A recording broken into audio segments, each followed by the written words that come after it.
Last winter, our group of sea kayakers worked with the emergency services in the Outer Hebrides to produce a coaching video. The main film is part of a series of coaching films, Volume 3, Sea Kayak with Gordon Brown. We show how emergency situations unfold, from raising the alarm to locating the kayakers to eventual rescue. Gordon Brown is arguably the top sea kayak coach in the UK. He worked with the Coast Guard and lifeboat crews to create realistic scenarios that show a range of rescue techniques. In this short film, we'll summarise the key points for sea kayakers.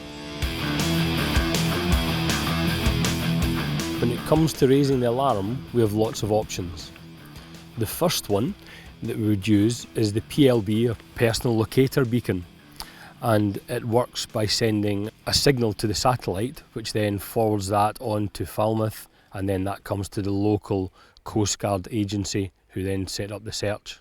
We would operate it by lifting the cap here, holding onto it, and then giving a good pull and pulling that off.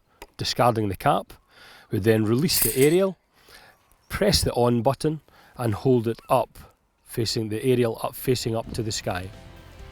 There are other systems available, such as Spot, but in my opinion the electronic way is the best way to raise alarm initially. More and more of them are coming with the GPS automatically now, and that just says you're there, you should be there, and that means we can focus in a lot quicker and a lot easier. Mayday Sea Kayak Gordon. My position is 1 mile south of Killinmore. We have 4 kayakers, 1 in the water without a kayak. The next way we have of raising the alarm is the VHF radio. And the benefit of this is that everyone in the water pretty much carries one of these. It has drawbacks in that it only works on line of sight, very low power. This one's 6 watts maximum. So if you're in behind a cliff or in mountainous terrain at all, then your signal's not going to get to the Coast Guard, but there is the option, if you're calling Mayday, of a Mayday relay. The Mayday relay is if you call Mayday and the Coast Guard doesn't answer, and another ship or vessel hears that, then they can relay that information to the Coast Guard, and they can act just like a relay station between you and the Coast Guard. The next way we have of raising the alarm is by using your mobile phone.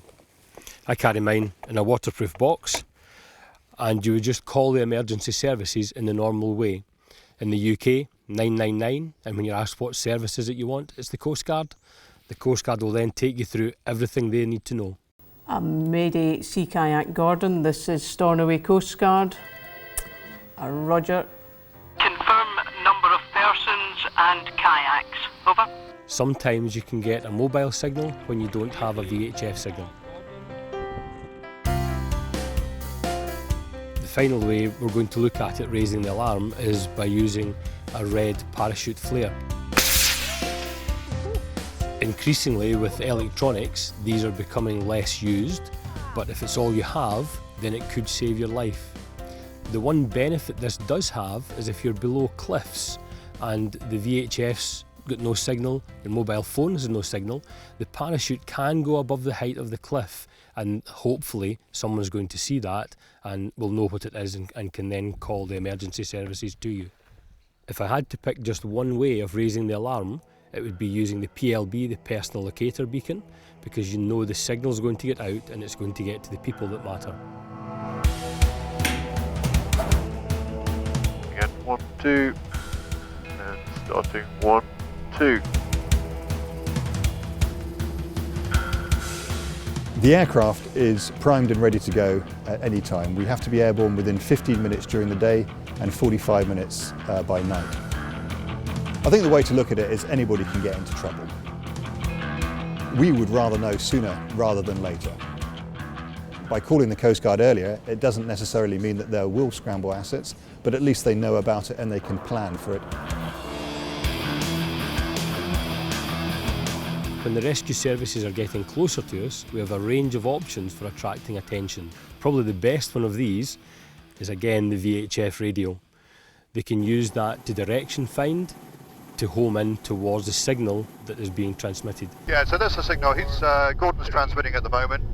So we're homing in on his signal, and that's where the signal's coming from. When he stops transmitting, you'll see that we'll lose the signal. That needle will suddenly drop away. There it goes. One thing we have learnt from working with the emergency services is how difficult it is for them to spot us.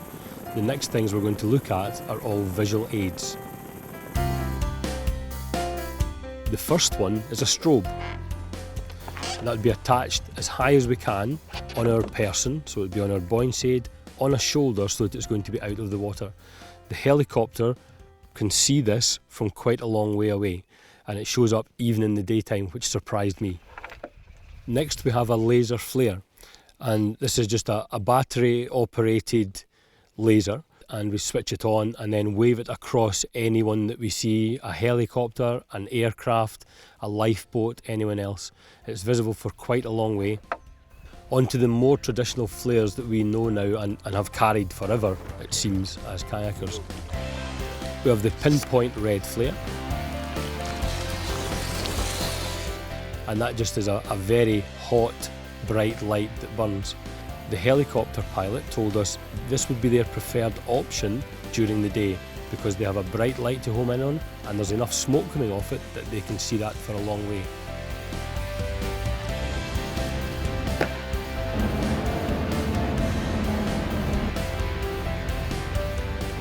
The full version of this film runs to around 40 minutes. Sea kayakers of all ability will find it packed with valuable coaching advice from Gordon and from the professionals in the rescue services.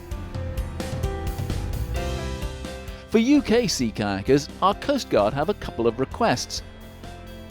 If you're going to practice rescues or exercises which onlookers might mistake as you requiring assistance, the Coast Guard would like to know before you start and when you finish. Also tell them if you're putting to sea for a multi-day trip, especially if leaving a parked car. Someone might see you leave and ring the Coast Guard if you don't return at night. A shore contact is very useful. To save time giving your details and kayak description, download and complete a free CG66 form every 3 years, and in an emergency the Coast Guard can call up those details, speeding the rescue. So I hope you enjoy your kayaking. I hope the worst doesn't happen, but if it does, you'll be better prepared to help yourself.